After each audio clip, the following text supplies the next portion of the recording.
Om Swastiastu. Perkenalkan, nama saya Niputu Aryasih. Baik, di sini saya akan mempresentasikan bab 8, yaitu contoh-contoh kasus dalam bimbingan konseling.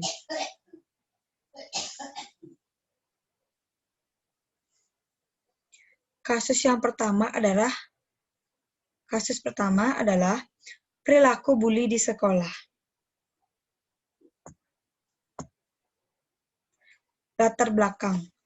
Perilaku bully di sekolah biasanya dilatar belakangi kurang mendapat perhatian dari kedua orang tua karena sibuk dengan pekerjaan masing-masing, adanya rasa iri terhadap orang lain, karena dia biasa dibully dulu oleh teman-temannya di SMP, dan bully di sekolah dapat jadi karena adanya rasa ingin berkuasa di sekolah. Bully juga dapat menimbulkan kerugian bagi diri sendiri.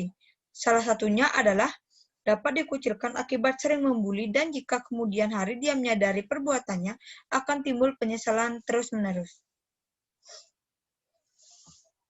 Selanjutnya adalah pengumpulan data. Untuk dapat memahami permasalahan, dapat dilakukan serangkaian kegiatan untuk mengumpulkan beberapa data yang lengkap mengenai bully di sekolah dengan melakukan hal-hal sebagai berikut. Mewawancarai tentang hal-hal yang dilakukan atau tingkah laku yang sering membuli orang di sekolah. Beberapa orang yang diwawancarai yaitu teman-teman yang dekat, teman-teman yang ada di kelas, dan orang tua, serta melakukan pengamatan terhadap tingkah laku yang ditampilkan di sekolah. Selanjutnya adalah usaha pencegahan. Masalah tidak terjadi bila faktor-faktor yang mendorong tingkah lakunya dapat dihindari.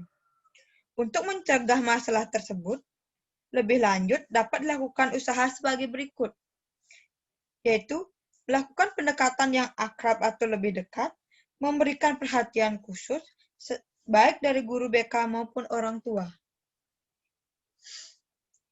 Selanjutnya adalah usaha pemecahan.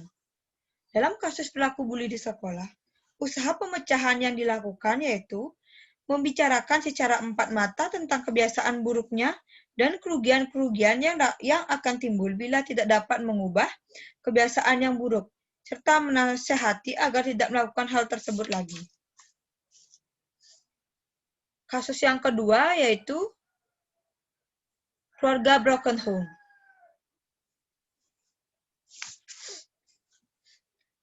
Latar belakang.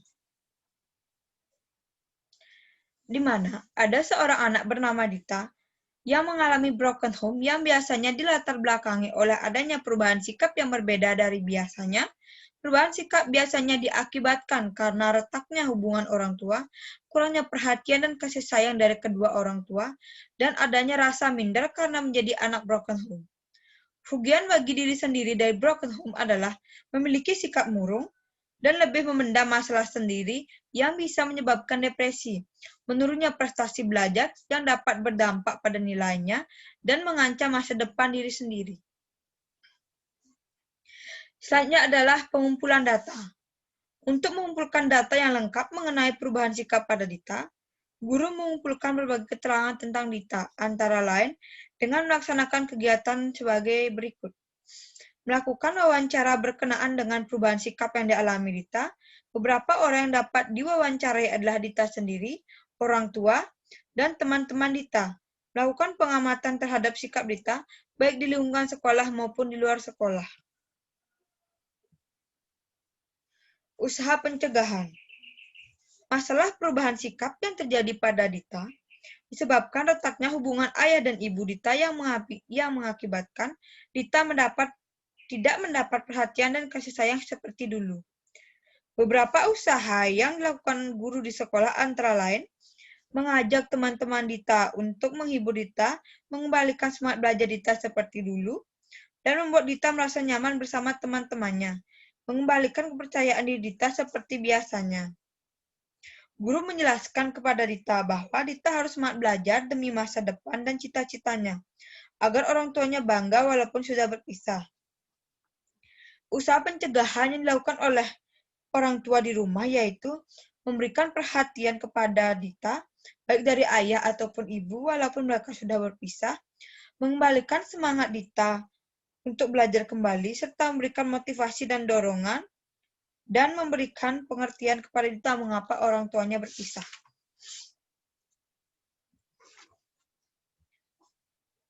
Kasus yang ketiga yaitu kondisi ekonomi.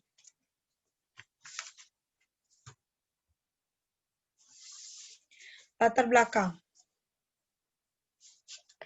Di mana ada seorang anak bernama Yuni yang mengalami kesulitan dalam faktor ekonomi yang menghambat pembelajarannya di sekolah karena harus membantu kedua orang tuanya untuk memenuhi kebutuhan hidupnya. Dampak dari masalah ekonomi yang dialami Yuni adalah tidak akan bisa mengikuti pelajaran secara baik akibat sering tidak sekolah. Yuni tidak akan dapat belajar tanpa adanya teman-teman yang membujuknya untuk belajar, dan yang dikhawatirkan adalah Yuni akan terus tertinggal pelajaran. Selanjutnya ada pengumpulan data. Untuk mengumpulkan data yang lengkap tentang kebiasaan yang dilakukan Yuni, guru mengumpulkan keterangan tentang Yuni antara lain dengan melaksanakan kegiatan sebagai berikut. Melakukan wawancara dengan sikap dan tingkah laku Yuni di sekolah dan di luar sekolah. Lakukan pengamatan terhadap Yuni serta mencari tahu faktor yang mempengaruhi Yuni. Selanjutnya adalah usaha pencegahan. Masalah Yuni sebenarnya dapat dihentikan kalau Yuni menyadarkan bahwa belajar lebih penting daripada bekerja dan menghindari proses belajar untuk lebih memilih bekerja. Untuk membantu perekonomian orang tuanya, jika Yuni jarang sekolah, teman-temannya seharusnya menasihati Yuni. Guru juga harus memperhatikan tingkah laku Yuni saat di sekolah, memberikan motivasi kepada Yuni tentang tingkah laku yang dia lakukan. Dan yang selanjutnya adalah usaha pemecahan. Masalah Yuni yang suka jarang sekolah harus dihentikan, karena dapat merugikan Yuni. Beberapa hal yang harus dilakukan oleh teman Yuni atau guru untuk mengatasi permasalahan yang dihadapi Yuni, yaitu memberikan nasihat terhadap Yuni, memberikan dampak dan perilakunya ke depan, dan membantu tentang perekonomian kepada Yuni.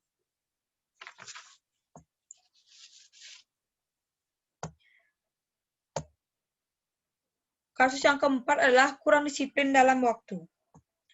Latar belakang. Andre bisa disebut sebagai anak yang kurang disiplin dalam waktu karena setelah dikumpul berbagai keterangan terungkap bahwa ia kurang kasih sayang dari kedua orang tuanya, kurang menata waktu dalam dirinya seperti menata waktu belajar, bermain, dan beristirahat. Andre sering terlambat karena bangun kesiangan yang diakibatkan. Karena Andre sering bermain game online sampai pagi, kerugian yang dapat dirasakan oleh Andre adalah Andre akan banyak ketinggalan pelajaran dan dia akan dicap sebagai siswa yang malas dan kurang disiplin. Selanjutnya adalah pengumpulan data. Masalah yang dialami Andre beserta sangkut pautnya satu sama lain akan dapat terungkap secara lengkap kalau digunakan berbagai kegiatan pengumpulan data yang cermat dan hati-hati untuk mengungkapkan permasalahan sebagai berikut. Menghubungi orang tua untuk memberitahu bahwa anaknya mempunyai permasalahan pada dirinya hingga mengganggu aktivitas sekolah. Menyelenggarakan wawancara dengan Andre secara akrab daripada ada prasangka atau penilaian bahwa seorang anak tidak disiplin. Guru perlu mendekati dan menerima Andre apa adanya, lakukan pengertaan terhadap tingkah laku Andre selama proses belajar mengajar berlangsung, serta melakukan pemetaan waktu sehari-hari Andre. Yang selanjutnya adalah usaha pencegahan. Permasalahan Andre sebenarnya tidak dapat terjadi bila faktor-faktor yang mendorong tingkah lakunya tersebut dapat dihindari. Dengan memperhatikan di latar belakang masalah di atas kiranya dapat diperhatikan. Diajarkan lebih disiplin dalam berbagai hal dan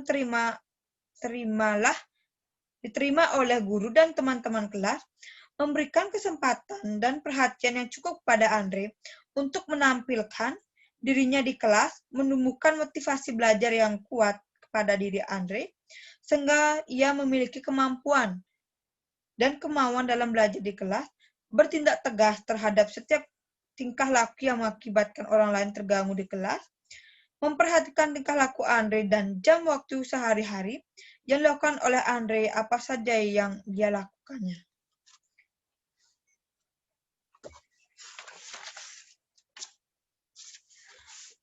Selanjutnya adalah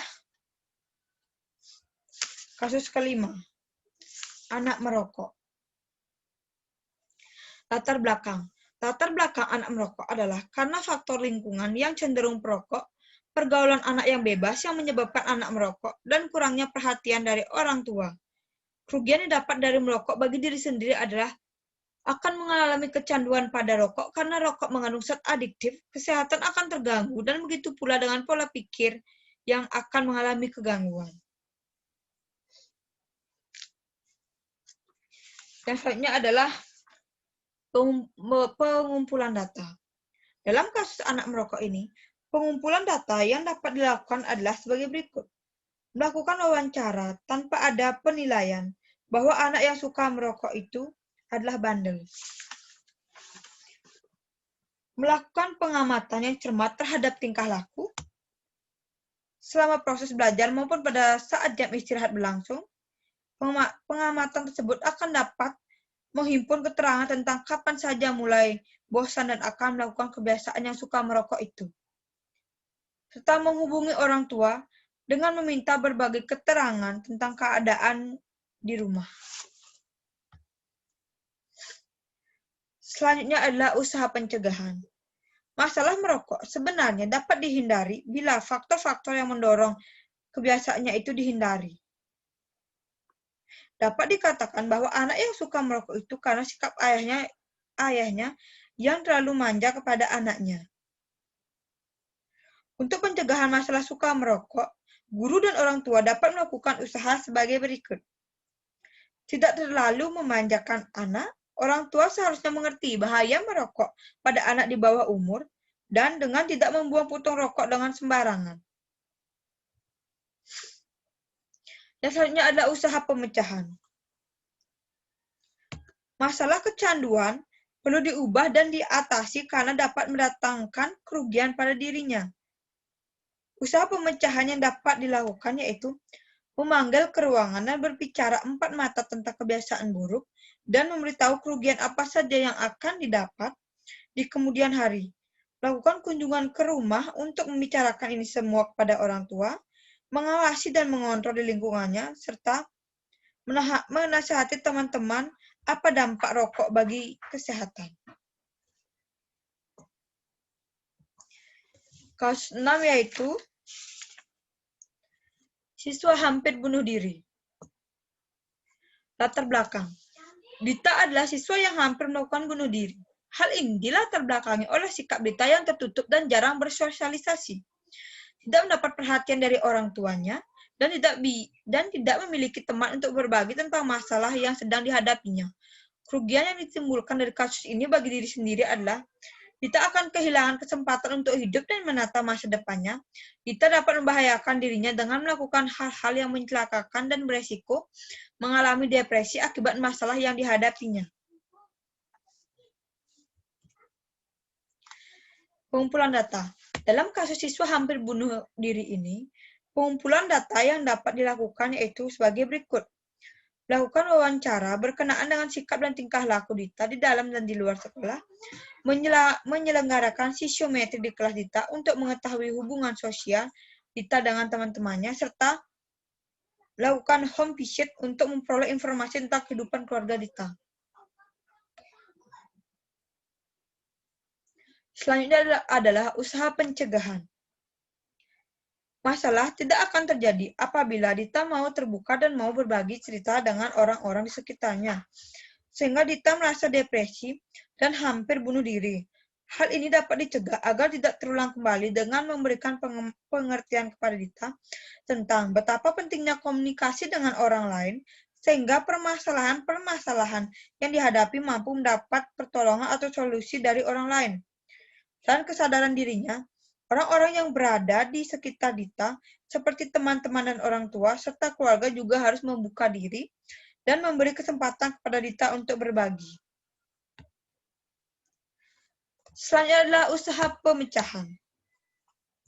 Beberapa hal yang dapat dilakukan untuk mengatasi masalah yang dihadapi Dita, yaitu memanggil Dita ke ruang konseling agar dapat dilakukan pembicaraan secara empat mata,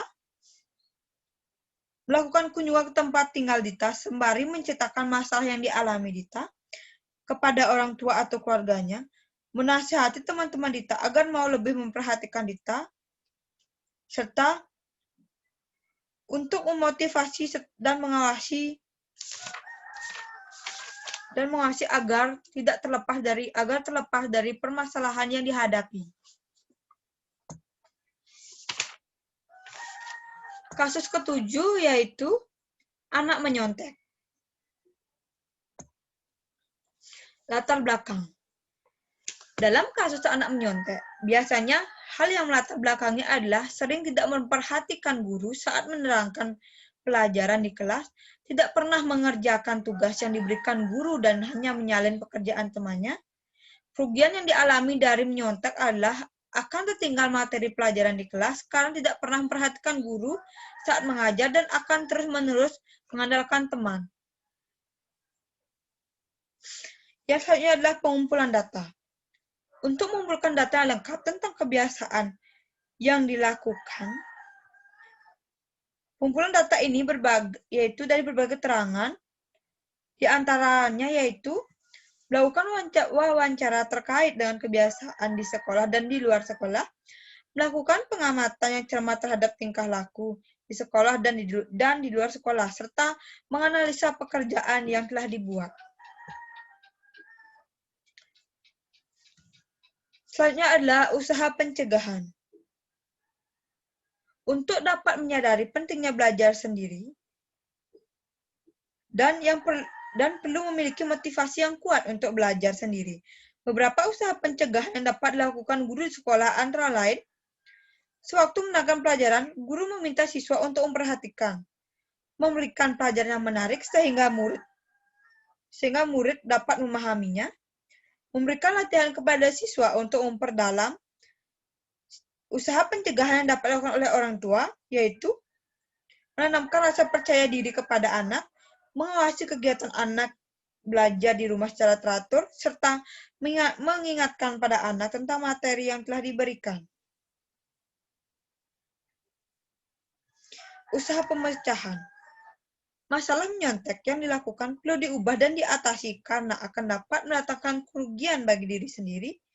Beberapa hal yang dapat dilakukan guru untuk mengatasi masalah yang dihadapi adalah menasihati teman-teman agar tidak memperlihatkan pekerjaan mereka, mengawasi bila ada ulangan di kelas, dan membahas masalah yang dihadapi dengan empat mata tentang kebiasaan dan kerugiannya. Selanjutnya adalah kasus ke-8, anak berkelahi.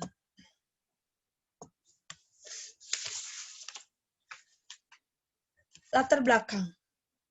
Kasus anak berkelahi ini dilatar belakangi oleh perilaku orang tua yang sering memarahi anaknya ketika sedang mengalami masalah, sering dipukul hingga memar. Hal ini bisa ditiru anak untuk melakukan perkelahian. Jika orang tua masih tetap melakukan hal itu, maka perilaku anak akan meniru perilaku orang tuanya. Yang selanjutnya adalah pengumpulan data. Pengumpulan data dalam kasus anak berkelahi ini dapat dilakukan dengan kegiatan sebagai berikut. Menyelenggarakan wawancara secara akrab dan empat mata. Melakukan pengamatan atau penelitian terhadap psikis di dalam lingkungan sekitar secara cermat dan teliti agar dapat mengetahui keadaan psikis yang sebenarnya dialami. Menghubungi orang tua agar dapat diajak kompromi atau bekerja sama dan meminta berbagai keterangan lengkap. Usaha pencegahan. Usaha pencegahan yang dapat dilakukan dalam kasus ini yaitu memberikan perhatian yang lebih agar merasa ada yang menyayangi dan mengasihinya, melakukan interaksi yang intens dengannya agar ia menyesuaikan dengan lingkungannya dan mau menyampaikan masalah-masalahnya, serta memberikan siraman rohani agar meningkatkan kualitas kepribadiannya terhadap Sang Pencipta. Selanjutnya adalah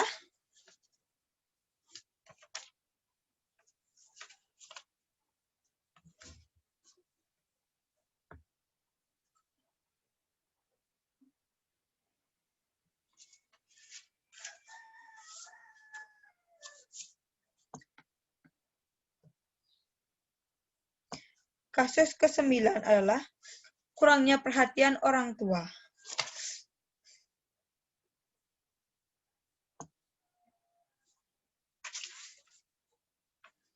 Kasus kurangnya perhatian orang tua dilatar belakangi oleh kesibukan orang tua akan pekerjaan masing-masing, kurangnya perhatian dari kedua orang tua, dan kerugian yang ditimbulkan adalah akan tertinggal pelajaran karena jarang mengikuti pelajaran dan dikhawatirkan akan ketinggalan kelas. Yang selanjutnya adalah pengumpulan data. Untuk mengumpulkan data yang lengkap tentang kebiasaan yang dilakukan, guru mengumpulkan keterangan tentang hal yang dilakukan antara lain dengan melaksanakan kegiatan sebagai berikut. Melakukan wawancara dengan sikap dan tingkah laku di sekolah dan di luar sekolah, melakukan pengamatan terhadap peserta didik pada saat di sekolah, dan mencari tahu faktor yang mempengaruhi malas dalam belajar. Usaha pencegahan. Masalah sebenarnya dapat dihentikan kalau disadari bahwa belajar lebih penting daripada bermain, dan menghindari proses belajar untuk lebih memilih bermain di dalam jam sekolah. Ketika jarang sekolah, teman-teman seharusnya menasihati tentang malas dalam belajar dan memberikan motivasi tentang tingkah laku yang dilakukan dan akan menimbulkan kerugian pada diri sendiri. Yang selanjutnya adalah usaha pemecahan. Usaha pemecahan dalam kasus kurangnya perhatian orang tua dapat dilakukan sebagai berikut, yaitu memberikan arahan yang baik untuk lebih rajin dalam belajar, menjauhi dari lingkungan teman yang memiliki sikap buruk. Orang tua seharusnya lebih memperhatikan dan memberi waktu lebih untuk mengawasi anak.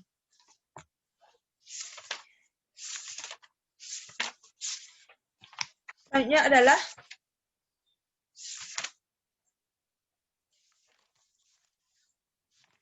kasus ke-10. Anak nakal. Latar belakang. Dalam kasus anak nakal ini, hal yang melatar belakangnya adalah kurangnya perhatian oleh orang tua, ingin dihargai oleh orang tuanya ketika mendapat suatu penghargaan dengan mendapat nilai bagus. Kerugian dalam kasus ini adalah bagi diri sendiri, yaitu terganggunya perkembangan sosial, merasa terkucilkan karena iri dengan teman-temannya, dan terganggunya kemajuan psikologis. Pengumpulan data. Dalam kasus anak nakal ini, pengumpulan data yang dapat dilakukan yaitu menyelenggarakan wawancara secara akrab dan halus, tanpa ada prasangka atau penilaian bahwa dia anak bandel. Guru perlu mendekati dan menerima keadaan apa adanya, melakukan pengamatan cermat terhadap tingkah laku yang dilakukan di sekolah, agar guru mendapat keterangan kapan saja tingkah laku yang dianggap aneh itu muncul. Menyelenggarakan sisiometri di kelas 3 SMA untuk melihat bagaimana sikap teman-temannya, serta menghubungi orang tua dengan meminta berbagai keterangan tentang keadaan di rumah. Usaha pencegahan. Dalam usaha pencegahan kasus anak nakal ini, dapat dilakukan sebagai berikut. Memberikan perhatian dan kesempatan yang cukup untuk dapat tidak minder lagi di sekolah, lakukan pendekatan yang akrab dengan semua murid tanpa membeda-bedakan antara yang satu dengan yang lain, menumbuhkan motivasi belajar dan motivasi pergi ke sekolah, memberikan pengertian kepada orang tua agar lebih meluangkan waktu dan memperhatikan anaknya. Sekian presentasi yang dapat saya sampaikan. Jika ada salah kata, saya mohon maaf.